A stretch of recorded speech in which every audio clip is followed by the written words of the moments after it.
जी बिहार के भीतर देखिए, बिहार में जंगल राज की बात आती है। जब बिहार का नाम आता है तो कहते हैं लोग जंगल राज है। 20 साल से नीतीश कुमार बिहार में मुख्यमंत्री हैं, लेकिन बिहार को बीमारू राज्य की श्रेणी से वो बाहर नहीं ला पाए। इसका जवाब अब शायद लोग ढूंढ रहे हैं। ब्रजेश जी, टीवी पर देखकर ये बात लोगों ने महसूस की होगी कि बिहार में सरकार तो है, लेकिन उसके छोटे सरकार का ज़्यादा दबदबा है। कोई ऐसा व्यक्ति बचा नहीं जिसको छोटे सरकार ने वहाँ पर बेइज्जत ना किया हो। और मोकामा आज पूरे देश भर में चर्चा का विषय बना हुआ है। तो जो व्यक्ति 20 साल से बिहार में इतना लोकप्रिय है, उसकी सरकार में, उसके राज में किस तरह से नेता मनमानी करते हैं, व्यवहार कर रहे हैं, ये बड़े आश्चर्य की बात है। जिसके पास राजनीति में न कोई उद्योग है, न खेती बाड़ी है, वो 3-3, 4-4 करोड़ की गाड़ियां खरीद खरीद के लाते हैं। इतना पैसा बिहार के नेताओं के पास कहां से आता है? आपका दामन उजला है, मुख्यमंत्री ईमानदार हैं, कोई दाग नहीं लगा, लेकिन न गरीबी हटी, न भ्रष्टाचार हटा, न गुंडागर्दी हटी। ये सब का जवाब कौन देगा? बिहार इस बात को तय करेगा आने वाले इलेक्शन में कि इस देश की सियासत आगे किस ओर जाएगी। अनंत सिंह तो ब्रजेश जी इतना आगे निकल गए कि बता दिया कि पूछा गया कितनी सीट आए, कहीं 250 सीट आए। इतनी विधानसभा की सीटें नहीं बिहार में, उतना उन्होंने बता दिया। सीट है 243 और सीट बदला रहे हैं, वो 250 जीत रहे हैं। अब आप सोचिए कि ये लोग कैसे। अच्छा, एक बहुत महत्वपूर्ण बात ये आई कि इस बार जितने घोषणा पत्र आए, कोई नौकरी दे रहा है, कोई पैसा देगा, कोई महिलाओं को देगा, कोई गैस सिलेंडर, लेकिन सबसे बड़ी बात यह कि घोषणा पत्र तब मायने रखता है। मान लो त्रिशंकु सरकार बनी, थोड़े दिन में नीतीश कुमार बीजेपी छोड़ के उधर चले गए, तो वो आरजेडी वाला घोषणा पत्र फॉलो करेंगे कि वो बीजेपी वाला फॉलो करेंगे? ये घोषणा पत्र बड़ा भ्रामक है, क्योंकि नेताओं के बारे में पलटू राम के नाम से वो मशहूर हो चुके हैं और पता नहीं किस दल में रहें, क्या स्थिति बन जाए।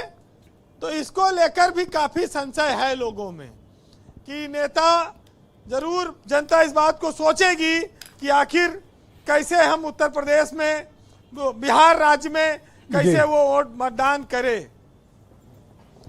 देखिए, फैसला सिर्फ विश्वास और अविश्वास के बीच है। एक माहौल ये बना कि नीतीश कुमार 20 साल राज कर कर भी साफ सुथरे हैं, ये एक विश्वास की भावना उन्होंने पैदा की। एक 15 साल में लालू ने राज किया और यह अविश्वास पैदा हो गया कि वो गुंडागर्दी, जंगल राज, लूटपाट, भ्रष्टाचार करते हैं और उसका खामियाजा आज तक लोग भोग रहे हैं।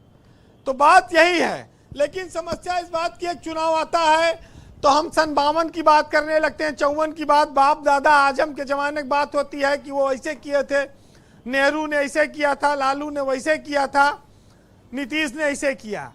तो ये जो पुरानी चीजें हैं, हम इस समय इन भावनाओं में बहकर वोट कर जाते हैं और फिर आने वाले 5 साल के लिए जनता पछताती है। तो उसको इस बात का बहुत ध्यान रखना होगा कि ये चुनाव उनके भविष्य का चुनाव है और इस चुनाव को उनको समझकर चलाना होगा। कौन खुश होता है, कौन दुखी होता है, इसकी परवाह नहीं करना है।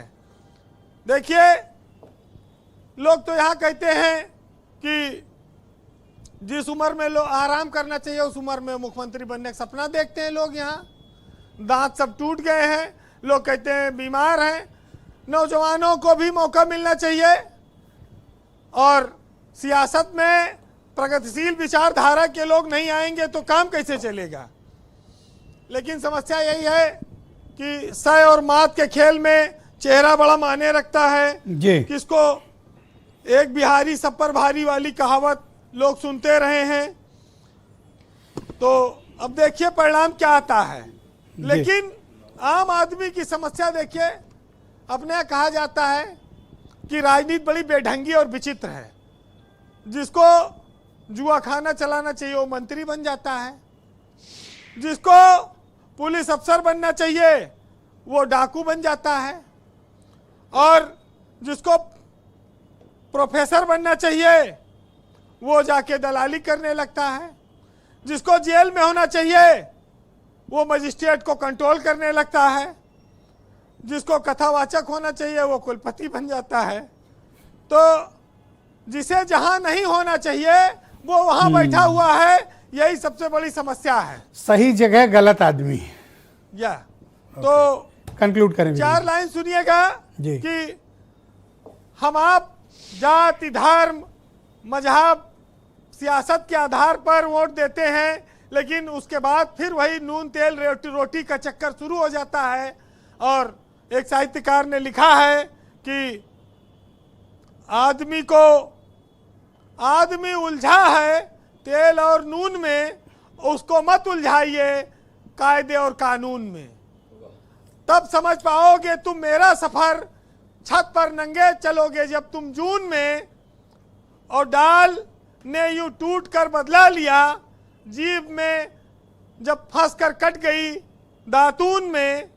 और तुमसे कब ईमान की उम्मीद थी, खुद परस्ती है हमेशा तुम्हारे खून में।